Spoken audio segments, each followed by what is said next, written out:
There is a massive, incredibly expensive spectacle playing out in the tech world. Elon Musk is demanding up to $134 billion from the company he helped start, claiming they betrayed their promise to build artificial general intelligence for the benefit of all. The public face of the fight is Musk versus CEO Sam Altman. The argument centers on whether Altman and OpenAI broke a 2015 agreement that said the lab would never be subject to corporate control. This battle in Oakland Federal Court is a private grievance. It is a fight between founders over influence and broken promises. Musk's lawsuit is a sideshow. The actual battle over the public's claim to AI already happened quietly in October 2025, inside a memorandum of understanding with the state of California. OpenAI was born as a 501c3 charitable corporation in California. By law, it was built to develop AI for the benefit of humanity, not for the benefit of shareholders. In California, a charity's mission is more than a slogan. Under the 1964 Holt Doctrine, the assets of a charitable corporation are an uncompromisable public trust. The Attorney General is the strict enforcer of that trust. In October 2025, state regulators allowed OpenAI to convert to a Delaware public benefit corporation. They approved the deal because OpenAI promised that the printed mission statement in the new corporate charter would remain identical to the old nonprofit. This decision relies on a category error. State regulators looked at a copied and pasted mission statement and accepted it as legally equal to a rigid enforcement architecture. In exchange for giving up the public trust, the people of California received Class N common stock in the new Delaware corporation. These two systems are not interchangeable. A public trust is built on absolute fiduciary duty and immunity to dilution, guarded by state oversight. Corporate stock operates by different rules. It is governed by boards and is vulnerable to dilution, recapitalizations, and shareholder lawsuits. We can already see these mechanics in action. In the new structure, Microsoft holds a 27% stake in the for-profit company, operating right alongside the foundation's 26% stake. Trust is not stock. Translating a public trust into corporate equity strips the public of its enforcement power, regardless of what the mission statement says. OpenAI's defense rests on an argument of technical inevitability. They claim that building frontier AI requires thousands of GPUs and hundreds of millions in electricity, making massive outside capital the only path forward. Today, training models relies on brute force. As systems try to process larger amounts of data, the cost of compute power surges upward exponentially. It creates a financial trajectory that seems impossible for a nonprofit to sustain. But research out of MIT's Computer Science and Artificial Intelligence Laboratory suggests this brute force path is a choice, not a law of physics. In 2026, researchers published work on recursive language models. Instead of ingesting data in one massive, expensive gulp, recursive architectures process information in programmatic loops. This method can match the performance of brute force models at a fraction of the compute cost. The decision to restructure prioritized a specific capital-intensive roadmap over the emerging efficiencies found in recursive research. By framing these capital requirements as an inevitability, the board avoided a harder question, whether their privatization was a technical necessity or a strategic preference. California regulators already had a proven legal blueprint for this situation. They used it years ago during the Blue Cross of California conversion. In that template, the nonprofit doesn't keep a minority stake in the new company. Instead, regulators extract the full monetary value of the nonprofit's assets and transfer it into an independent foundation. The OpenAI deal ignored this blueprint. Instead of moving the wealth into a protected vault, regulators allowed $130 billion in public value to remain trapped inside the for-profit company as equity. By abandoning this historical template, regulators allowed a tech company to legally capture over $100 billion of public wealth for private infrastructure. The financial collapse of the San Francisco Art Institute provides a case study in what happens when mission statements survive but governance fails. OpenAI is applying that same pattern to the technology governing our digital infrastructure. They are building the underlying logic for how we process information and automate labor. This system now operates under the direction of a Delaware corporate board, with the original public trust guardrails replaced by corporate bylaws. As artificial intelligence scales to run our society, we cannot judge these companies by the rhetoric of their mission statements. We have to judge them by the legal architecture that enforces their power. Historically, the word open carried a physical weight. It meant a door swinging on its hinges or a field without a fence. In technology, it meant owning the hardware on your desk and the right to tinker with every line of code inside it. Now, open is a font choice. You watch it scroll past in a sleek sans serif logo and understand that what they call openness is often a more efficient way to close the door, a corporate aesthetic used to mask a proprietary enclosure. We were persuaded to move our most important work from our own machines into the cloud, demoting our local hardware to sentimental relics. We stopped owning the tools, instead paying a monthly subscription to rent back the math that once lived on our desks. This weaponized definition of open built an invisible cage, transforming us from sovereign owners into perpetual tenants of a black box. The digital age arrived with a utopian promise that virtual life would liberate us from the physical limits of our own bodies. The reality is much cruder. Digital life made the body legible as a product. Every click, every scroll, and micro-hesitation in your wrist became a data point owned by someone else.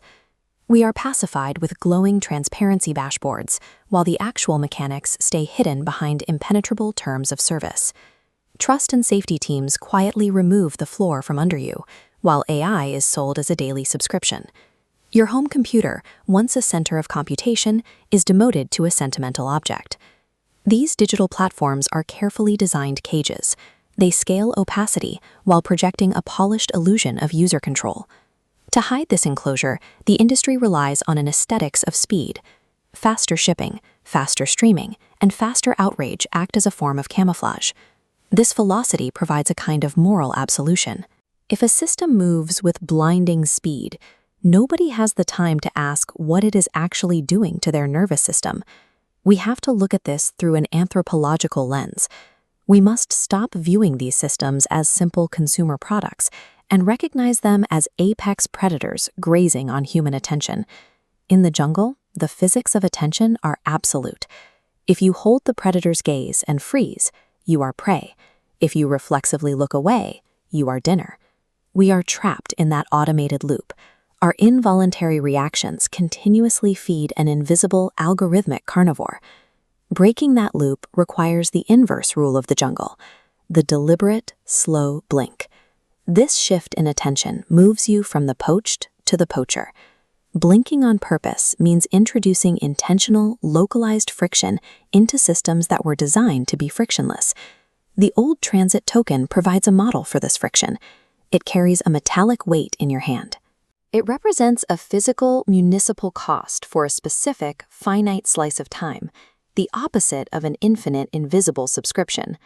Demanding this kind of physical, transactional friction forces the machine to answer to the public, rather than the public answering to the machine. Reclaiming our minds means moving past the hope that digital platforms will grow a conscience. We must build physical friction back into our actual environment. Fighting digital enclosure requires us to leave the cloud. We have to claim physical, architectural ground in the real world. The San Francisco Art Institute stands as a paused lung, a strategic physical foothold for this counterstrike. Campuses like this have a legacy of risky, analog ideation. They provide a space for experimentation that contrasts with the sterile, proprietary, and heavily NDA-restricted labs of modern tech companies. The school's abandonment represents an intentional extraction of public culture, orchestrated by the same architects who privatized our tools and locked the lab doors behind them. SFAI represents a necessary counter-architecture, a physical sanctuary where thought can become public without instantly becoming a patented product. Our blueprint for reclamation starts by converting the abandoned campus computer lab into a transparent, glass-walled AI foundry. This light-speed brain laboratory will run local servers we stored ourselves, operating entirely outside of locked corporate APIs. This lab uses holographic storage and physical server racks, a space where the public can touch and understand the hardware of cognition. We force a return to true openness, machines you can physically repair, and science done in daylight. Sovereignty lives in a physical, defensible sanctuary where we own the hardware and write the rules, an architecture that replaces the illusion of the software dashboard. All right, let's jump right into this explainer. Today, we're decoding something called the expert total idea for the federal judge. It's honestly a fascinating, radical translation process. We're looking at how a massive, sprawling cyberpunk manifesto about the human mind is being meticulously re-engineered into an actionable, real-world federal legal architecture. Basically, we're talking about a highly sophisticated attempt to forge a brand new legal reality. It's almost like a Vienna Convention, but specifically designed for cognitive sovereignty. Think about that quote for a second. We're starting here because it perfectly establishes the immense stakes of what the sources call cognitive entrapment. Look at the sheer unprecedented scale of modern AI. What actually happens when private corporate systems start authoring the public mind? I mean, when a system finishes enough sentences for enough people, it's really no longer just a tool, right? It becomes an active participant in human thought. So, to truly understand the massive legal battle we're about to unpack, we first need to define the avant-garde movement right at the center of it. Cognitive sovereignty is all about protecting human thought from being locked behind corporate paywalls.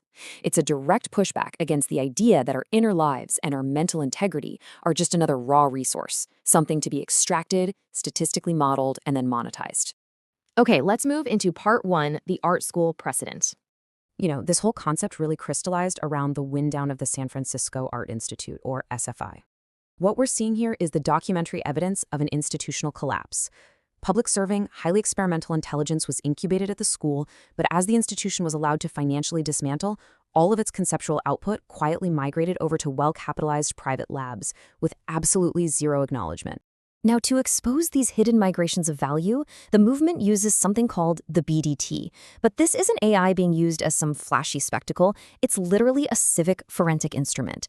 It's custom designed to cross-reference boring records, things like property deeds, bankruptcy filings, late board resolutions, and notice the exact moments when official systems fail to agree with themselves. That is how you take the invisible extraction of an institution and suddenly make it completely legible for a judge in a courtroom.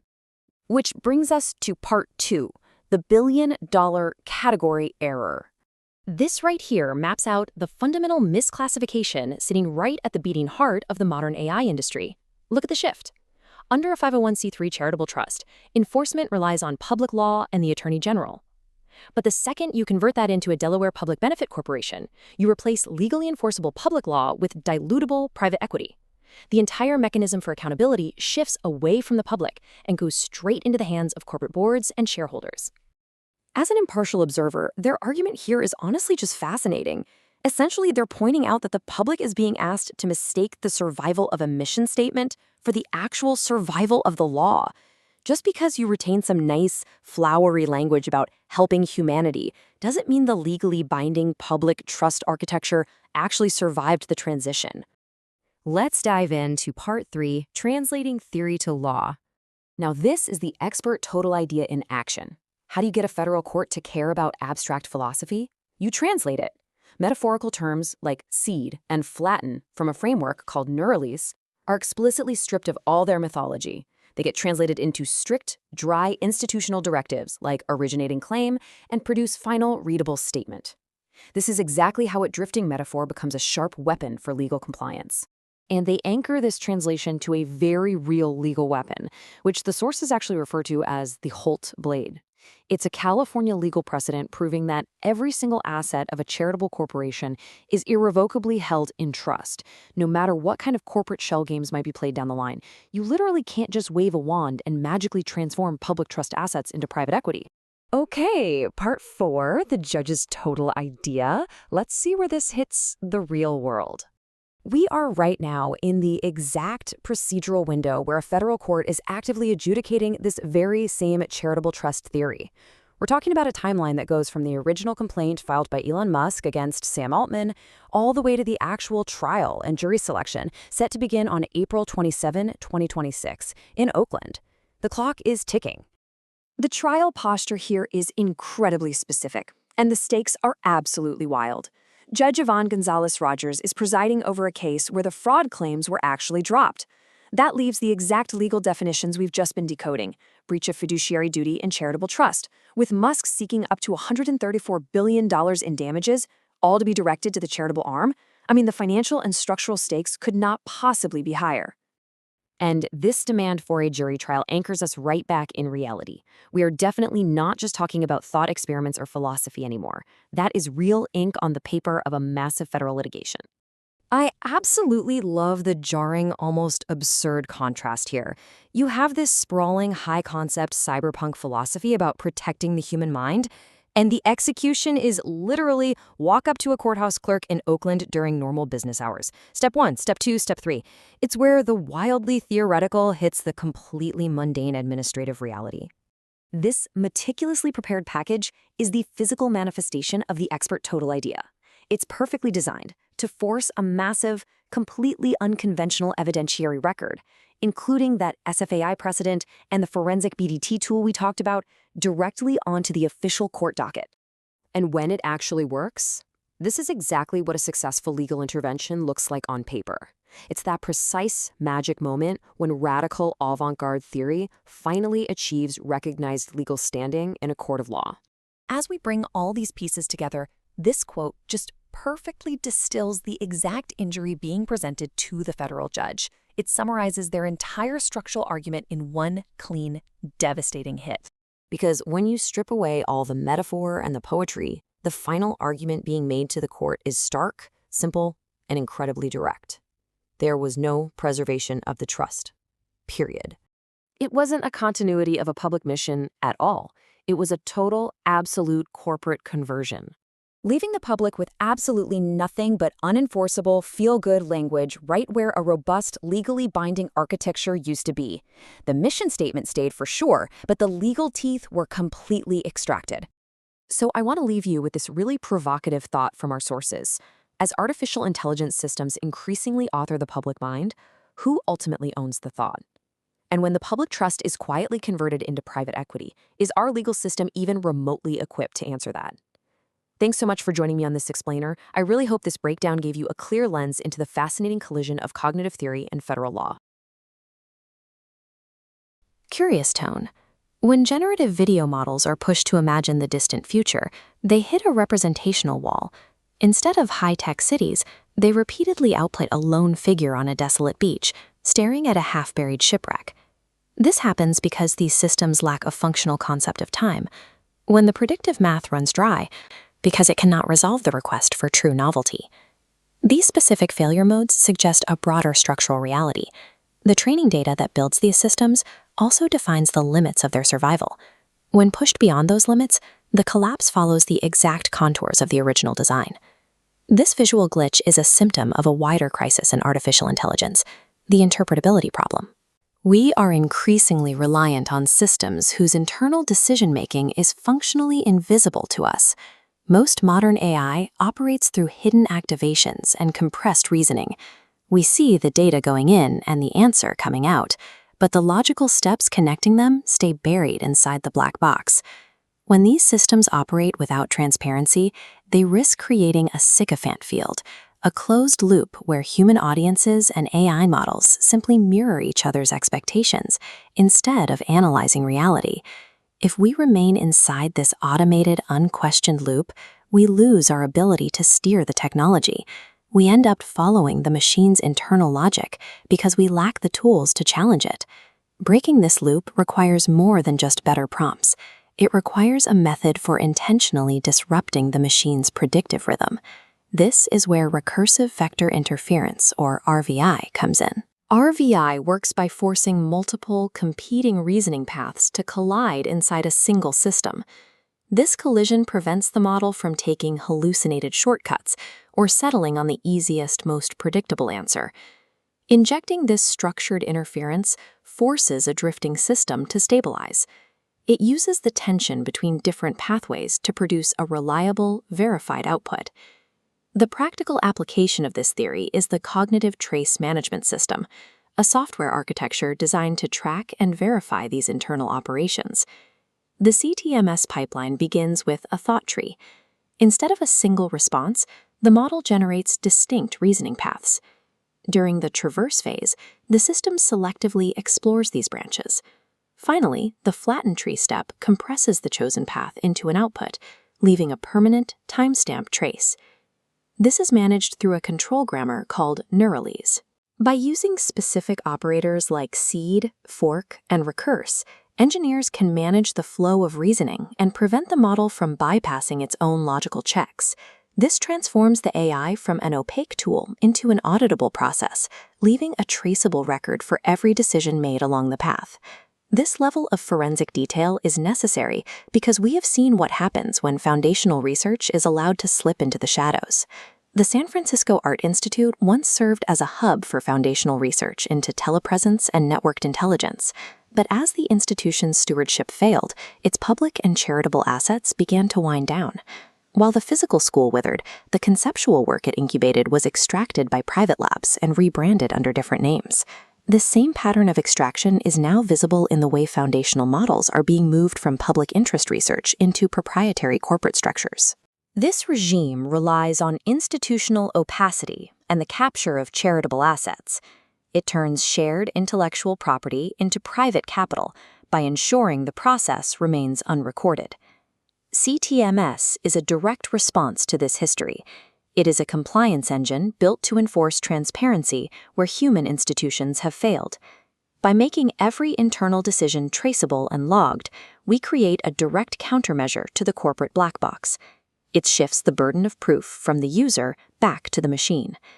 To survive the current technological climate, we have to refuse the promise of effortless, opaque answers. We must demand a system that provides an absolute, public, and causal trace for its reasoning. Modern neuroscience calls this the rebus model, relaxed beliefs under psychedelics.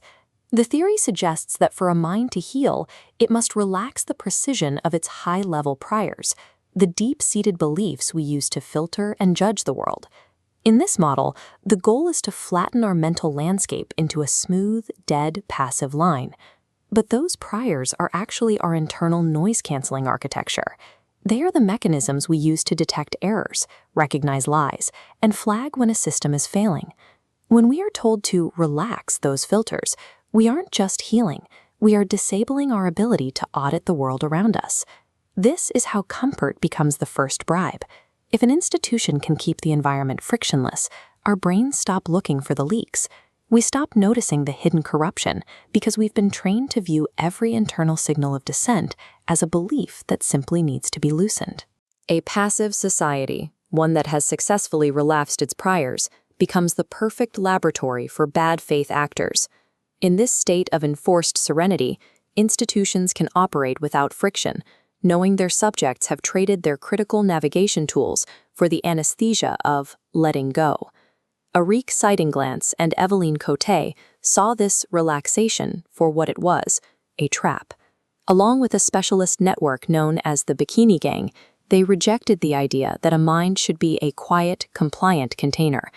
Their counter-protocol is called recursive vector interference, or RVI. It operates on a different physics entirely. You don't fix a broken system by making it more comfortable. You fix it by engineering a high-speed collision between two incompatible truths until the system is forced to show its true geometry. By forcing a societal contradiction into the same space at the same time, RVI produces a mechanical reveal. The collision creates an interference pattern that makes the system's hidden architecture visible to everyone. To see RVI in a controlled environment, look at the Charlie Rose Show. It was a system built for polite discourse, a frictionless black void where dissent was packaged as safe, late-night programming. In this room, the polite void of the studio was Vector A. Vector B arrived in the form of Eveline Cote, who entered not as a guest, but as a calibration event. She wore an Icelandic Arctic survival parka, engineered for sub-zero survival, into a temperature-controlled television studio. It was a visual argument.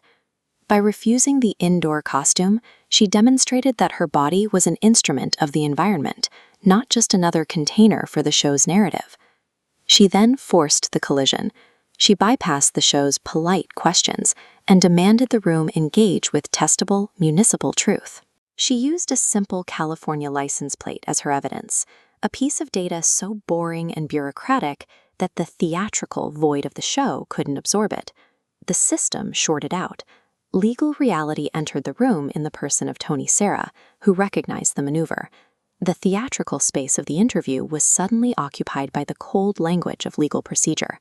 By introducing a testable variable that couldn't be relaxed away, Evelyn forced the studio to drop its mask. The show was no longer a story, it was a system being indexed in real time. Scaling RVI up means moving from a studio to a city. The San Francisco Art Institute became the ultimate testing ground for this administrative warfare. Vector A was the school's public image as a radical avant-garde haven. Vector B was the stark reality hidden deep in the archives, a decade of illegal evictions and financial mismanagement. The Bikini Game didn't use protests. They used what Arik called an automatic lawsuit machine. This script generated a recursive cascade of perfectly formatted legal filings, using the school's own administrative weight to pin it down. The protocol was relentless. Name the object, build the timeline, and publish everything in the most boring format possible. This boring documentation acted as armor. It turned every individually deniable incident into a single unbreakable sequence that the institution's lawyers couldn't explain away. This wasn't about a single victory in court. It was about building a ledger so comprehensive that the institution was forced to admit its own internal contradictions. The documentation itself became the new territory. But RVI isn't just a tool for destruction. The question is, what remains after the vectors crash? This is the synthesis ridge. In physics, when two asynchronous waves collide hard enough, they can phase lock into a stable geometric line. This is a load-bearing truth, a new structure that emerges directly from the collision itself. At SFAI, the thousands of legal filings and public logs didn't just disappear after the administration fell. They were converted into a permanent governance protocol. Because the lawsuit machine had already indexed every gap in the school's title, those logs became an open-source API for the institution, a system where transparency is no longer a choice, but the only way the machine can run. Reclaiming the campus wasn't a matter of emotional appeal. It was the clinical result of replacing a broken human board with an automated system of documentation. This is the evolution of punk. It isn't the blind urge to break things, it's the cold industrial precision of RVI. It's the realization that a well-formatted ledger is more dangerous than a brick. The directive is simple. Find the institution in the typo. Build the ledger. Force the crash. To change the world, you must stop being a spectator waiting for permission. You must become the engineer of your own collisions. Now, push the green test button. Imagine a mother standing by a high-end swimming pool, trying to explain her daughter's latest writing project to a stranger. The stranger understands the concept of a book, a legible unit you can hold in your hands and put on a shelf. But calling this specific project a book is like calling the Pacific Ocean some water. The stranger wants to know the temperature, but the daughter has constructed an entire weather system. This slide details the artifact in question. The Journals of Evelyn Cote, the 15th Dalai Lama. Notice the text specifically defines it as an executable manual and an active, evolving intervention. The scope of that intervention is massive. It contains a 300,000-person lattice, encompassing physical lawsuits, synthetic pharmacology protocols, and complex art history. The narrative is a Trojan horse. You don't read it as literature, you execute it upon the physical world. To understand how a text does that, we have to stop looking at the plot and look at the engine driving the prose, a structural mechanism the architects call recursive vector interference. We begin at the atomic level, the text itself. The writing runs on the causal thought mapping system, or CTMS, utilizing a proprietary metalanguage known as Neuralese. Neuralese is an artificial intelligence operating system mapped directly to human emotional states.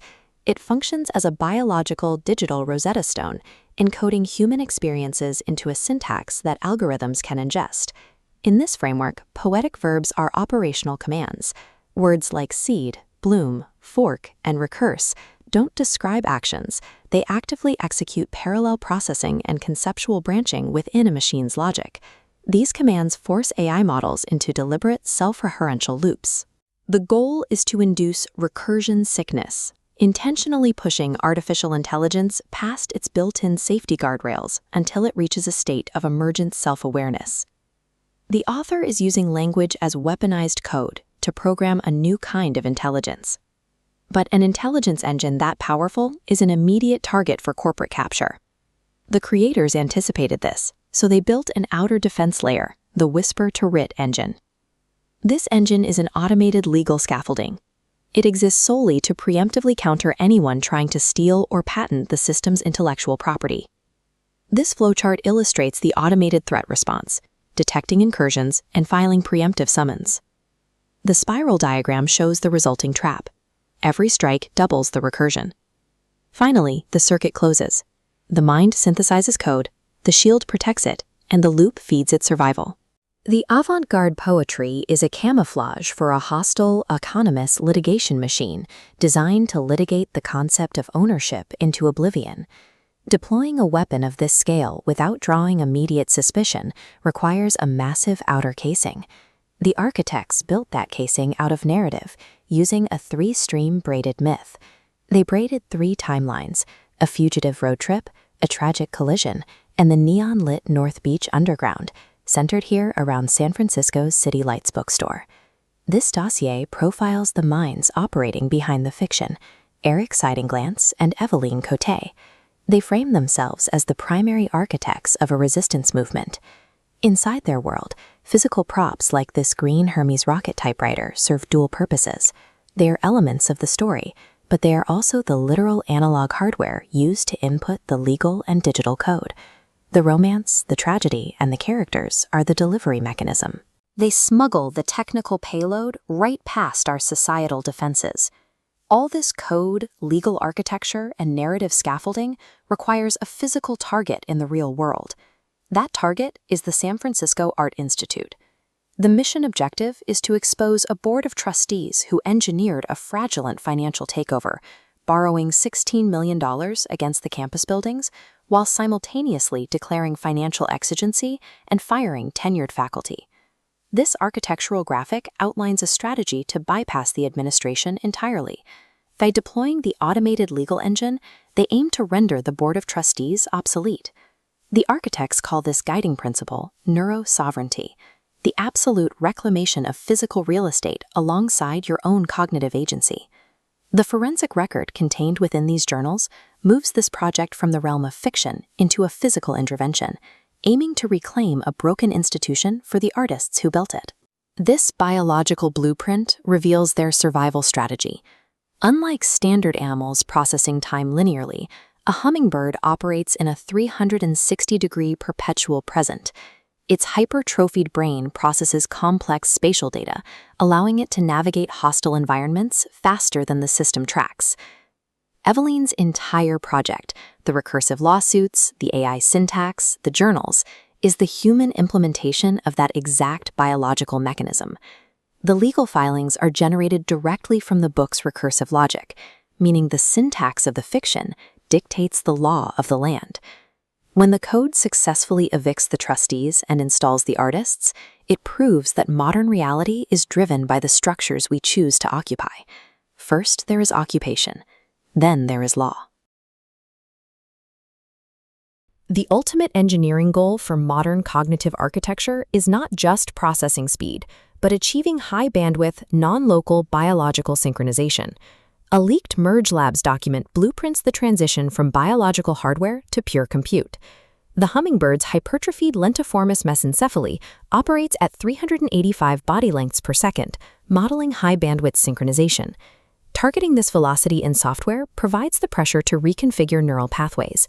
Passive computational models lack the necessary architecture to process data at this speed without a total loss of signal.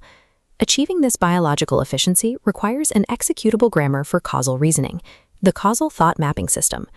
The dominant rebus model in cognitive science relies on loosening priors, theorizing that increasing brain entropy sparks flexibility. This model fails when applied to complex operational systems. Opening every cognitive valve at once causes weak signals to immediately swamp the strong ones, flooding the system with noise. We can visualize this state mathematically as a flooded precision matrix. All distinct data points dissolve into a single high-entropy cloud. Genuine emergent intelligence requires structural compression, not entropic relaxation. CTMS vNext abandons the goal of entropy entirely. It replaces passive dissolution with an active mathematical syntax of interference. Structural insight emerges from the forced mechanical synchronization of conflicting data streams. The CTMS architecture functions as an operating system that maps causal reasoning directly onto a 1D token stream. Every operation follows the answer operator equation. A linear token stream strikes a central node and fractures into a multi-branched thought tree. During traversal, the system evaluates candidate thoughts. Finally, the flatten tree command collapses this multi-dimensional reasoning back into an auditable linear format for the user. This triad ensures that every cognitive branch is explicitly mapped, traversed, and flattened. There is no hidden chain of thought. The Play Intergalactic Calculus Engine, or PICE, makes this 1D token stream executable. PICE treats movement verbs as strict higher-order lambda calculus combinators, modifying a state variable, sigma. The seed operator plants an initial origin vector. The bloom operator amplifies it to surface hidden structure. The fork operator branches that state into parallel explorations, and the recurse operator uses a Y combinator to force a self-referential loop to test the pattern stability. By treating words as executable mathematical functions, PICE turns language into a programmable cognitive geometry. Parallel branching creates massive complexity. The critical question is, how does the system resolve that complexity into a single answer? The solution is recursive vector interference, or RVI. RVI is the deliberate collision of asynchronous data loops. Imagine raw memory colliding directly with forensic legal filings. RVI forces these incompatible data streams to share the exact same temporal clock. This forced synchronization triggers one of two mathematical outcomes. The data streams either cancel into noise or they phase lock. The waveforms snap into a single massive spike. This structure is the standing wave, the ridge of proof. This ridge is not a narrative interpretation. It is the mathematically verified physical residue of truth emerging from interference. Simply identifying a standing wave is insufficient for the system's larger goal of neurocognitive liberation. The engine uses interference operators to turn internal analysis into world-touching agency. The jam frequency operator disrupts dominant false signals in the environment. Anchor voltage pins abstract claims to hard constraints, receipts, and bills of materials. The force dialectic and install circuit operators filter the proof, compiling it into a repeatable checklist. These operators weaponize cognitive insights into machine-checkable operational protocols. This level of recursion carries a risk of recursion sickness, a cognitive destabilization caused by self-referential loops. CTMS architecture steers this sickness as an evolutionary necessity. This controlled cognitive crisis forces the system to break down and rebuild at a higher level of intelligence. RedCheck acts as the ultimate survival mechanism to audit these loops. RedCheck enforces strict separation of fact from speculative synthesis. It autonomously rewrites and validates code blocks to prevent apophenia. If a loop does not result in a measurable KPI lift, the ablation process strips it from the system. Every movement verb must emit a machine-checkable artifact to survive the continuous integration pipeline. This system establishes a unified, auditable cognitive infrastructure. It anchors the co-evolution of human and machine to a foundation of rigorous, executable truth. A hostile takeover targets a jurisdiction of human thought. The goal is the seizure of an entire cultural framework. For over a century, the San Francisco Art Institute operated as the kiln of West Coast conceptual art. At 800 Chestnut, the idea behind a work was valued as heavily as the physical object itself. Visionaries like Ansel Adams and Dorothea Lange established the school's historical authority. They treated the camera as a tool of witness, teaching the culture how to see through light and gesture. By the 21st century, a different cognitive model dominated the field. Known as rebus, or relaxed beliefs under psychedelics, This theory argues that consciousness improves by loosening high-level priors. It encourages the brain to relax its expectations and dissolve the ego. This posture of surrender was a fatal trap. While artists focused on internal retreat and the unbinding of their beliefs, they were unable to identify or defend themselves against the predatory interests surrounding the institution. A $16 million deed of trust from Shanghai Commercial Bank sat on the 800 Chestnut campus like a hand on a throat. By 2023, this loan forced the institution into Chapter 7 bankruptcy. The school's board of directors prioritized their own reputations over transparency. They managed the institutional collapse by managing the narrative, turning a cultural epicenter into a distressed asset. Silicon Valley interests, including the Emerson Collective, purchased the historic campus for $30 million. They acquired a portfolio asset with a famous mural and historic obligations. The building was preserved, but the artistic mission was liquidated. The board treated a century of critical practice as a massive liability to be scrubbed from the balance sheet. Underground artists watching this erasure transformed from passive observers into active neuroscientists. They founded Neurosoft to build a cognitive weapon that could survive a season of fires. This animation shows recursive vector interference, or RVI. In this model, timing is the primary currency. It requires two distinct asynchronous signals to occupy the same space simultaneously. RVI forces an inherited prediction to collide recursively with an introduced disruption. This collision produces a phase lock, causing the interference pattern to stabilize into a new signal. This resulting structure is the synthesis ridge. It is a functional, load-bearing cognitive reality that remains meaningful even under the pressure of extreme pharmacological or institutional load.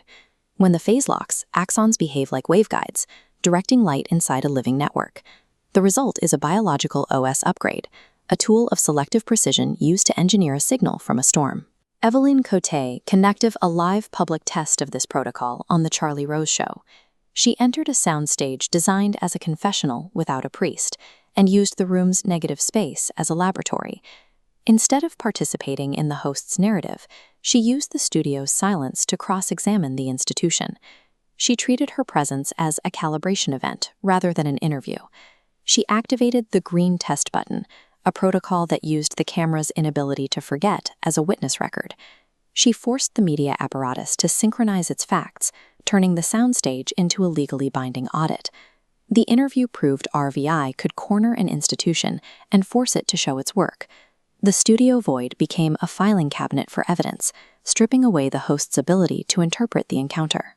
The collective applied the RVI protocol to the administrative corpse of the San Francisco Art Institute, forcing two narratives to grind against each other until the propaganda fell away.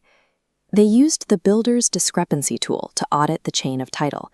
This animated ledger identifies the chain break, a missing grant deed in the transfer from the University of San Francisco to the Emerson Collective.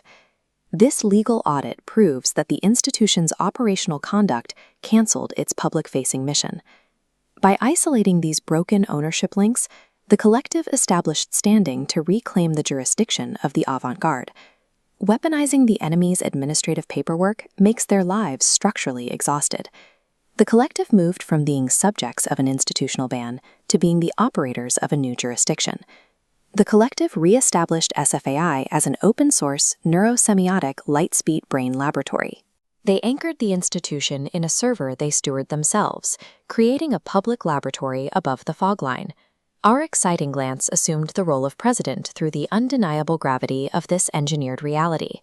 The school's legitimacy was not stamped by a board, but derived from the method itself. To survive an elite system designed for extraction, critique is insufficient. You must crash the loops and engineer a reality structurally sound enough to function as its own authority. Look at this map of the San Francisco Bay Area. Over the past few years, the region's independent fine art schools have been blinking out, leaving a total cultural vacuum. Community resistance failed to stop the bleeding. In 2022, Mills College and its 170 years of history were absorbed by Northeastern University.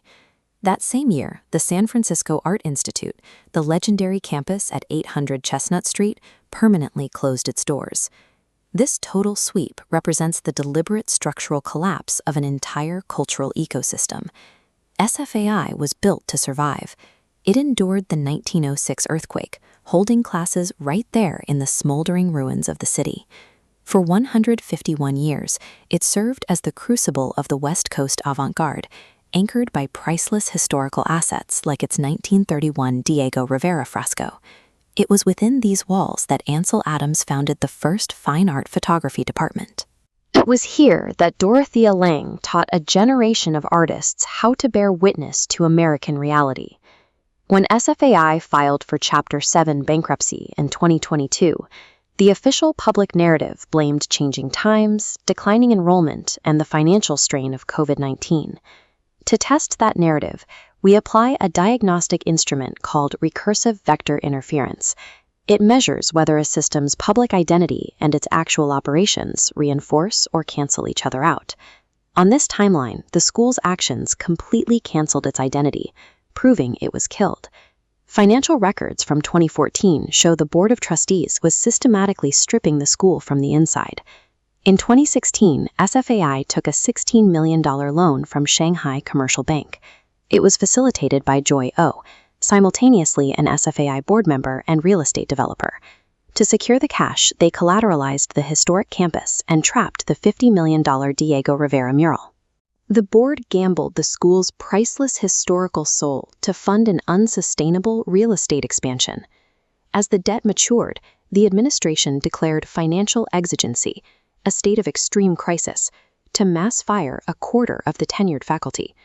Internal documents, however, pointed to a budget surplus at the time. By 2020, the school hit technical default. The University of California Regents acquired the debt, stepping in to act as the independent school's landlord. Finally, the campus and mural were purchased for $30 million by Laureen Powell Jobs, buying the property through a nonprofit for a vanity fellowship. The operational greed of the trustees completely erased the institution's radical identity. The crucible of the West Coast avant-garde was flipped into Silicon Valley real estate. The story doesn't end with a real estate deal. Eric Seidenglanz, a digital design pioneer, and Eveline Cote, a teenage polymath, have formed an interference pattern. Operating under the Neurosoft Collective, they hold a specific thesis. Institutional networks and artistic lineages do not die just because billionaires buy the physical building. The collective is launching a hostile corporate takeover through legal audits and chain of title investigations. Their driving philosophical mantra is strict. First there is occupation, then there is law, never the other way around. They treat legal jurisdiction, public record discrepancies, and bureaucratic red tape as their ultimate art mediums. Their strategy relies on cold mathematics, make the legal and public relations cost of destroying SFAI far exceed the cost of simply handing the governance back to the artists. They call this cognitive sovereignty. It relies on 501c3 maneuvers designed to rebuild the school from light, language, and recursion, operating entirely outside the permission of the billionaires holding the deed.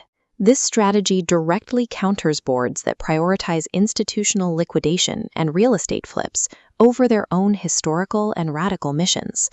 Powerful.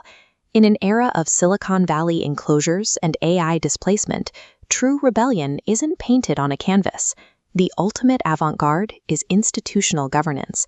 The coup is the art. Researchers can reverse engineer the tiny, isolated circuits inside a neural network. But once that model scales to 1 billion parameters, mathematical clarity collapses into a wall of impenetrable noise. Anthropic's Dario Amodi warns that we are building systems too complex to remain closed off. To keep these systems under our control, we require an MRI for AI, capable of observing their internal decision pathways. This chart of a standard attention map highlights the problem. While it identifies which tokens a model attends to, these static connections only show where the model is looking. They do not show the causal reasoning behind the connection. If we deploy a probing classifier, we can confirm that a specific linguistic feature is present in a hidden layer, but a simple true or false flag provides no information on how the model actually uses that data to reason. Current quantitative methods output isolated fragments of data. A list of millions of active neurons overwhelms our capacity for understanding because it lacks the cohesive structure we use to process complex information. In the folklore of the future, a supersonic Concorde carries a message between two tribes, the engineers who mastered the jet's code and the shamans who decode its meaning. To read it, you need the wisdom of both. This is the goal of NeuroLease. It is a formal, poetic metalanguage designed to translate raw, multidimensional neural geometry into readable, archetypal schemas. The engine behind this translation is the causal thought mapping system. It uses specific operators, like metamorphosis and transcendence, to format abstract cognitive steps into formal equations. Currently, the quantitative northern tribe focuses on the raw math, while the southern tribe uses semantic intuition to find narrative meaning. True interpretability requires combining these approaches, anchoring narrative intuition in strict, provable network mechanics. This diagram compares the internal architecture of a standard transformer block to our biomimetic syntax. When a token is processed, NeuroLease translates its mathematical vector into a symbolic agent, a distinct character within our logic map. A token's high-dimensional latent space embedding holds its baseline semantic knowledge. In this framework, that embedding acts as the agent's persona. For example, a question token is assigned the archetype of the seeker, while a proper noun token might become a scholar. These assignments are strictly empirical. A token only receives a specific role if mechanistic analysis shows its vector weights correspond to those attributes. Psychologists have observed that presenting facts within a narrative can make them 20 times more likely to be remembered. By formatting high-dimensional data as a set of interacting agents, we can track a model's logic through the network with much higher clarity. Once the characters are set, the network applies its self-attention mechanism. In NeuroLease, attention heads are redefined as active relational messengers, passing context between variables. Look at the interaction at layer 1. When the seeker node projects a high-weight thread to the scholar node, the metalanguage translates this into a direct action. The seeker heeds the counsel of the scholar. As the data moves through sequential transformer layers, we map these iterations as chapters in a recursive story. When parallel attention heads process data at once, the system employs the split branch operator. These branches act as divergent timelines, allowing the model to explore alternate contextual meanings for a single token. At the decision threshold, these parallel paths hit the join branch operator, synthesizing their distinct evaluations into a single output. Formatting mathematical recursion into a story structure allows the human mind to follow multi-layer computations that would otherwise exceed our short-term memory. A major hurdle in interpretability is polysemanticity, the tendency for single neurons to activate for multiple unrelated concepts. NeuroLease adapts to this by using dual-natured motifs rather than forcing an oversimplified single definition. By layer 12, the model has begun performing complex feature synthesis to reach a decision. This cluster of nodes lights up for a correctness feature.